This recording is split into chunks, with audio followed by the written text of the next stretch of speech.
Hello everyone, welcome back to GearUpWindows. In today's video, I will show you how to remove an image background using the Paint app in Windows 11 without installing any third-party software.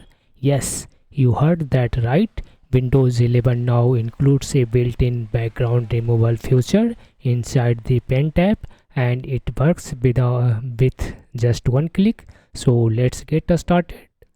First, select the image and right click on that. Now hover mouse over open with and then choose paint option. This will open image in paint application. Now move the cursor towards top toolbars and click on the remove background button.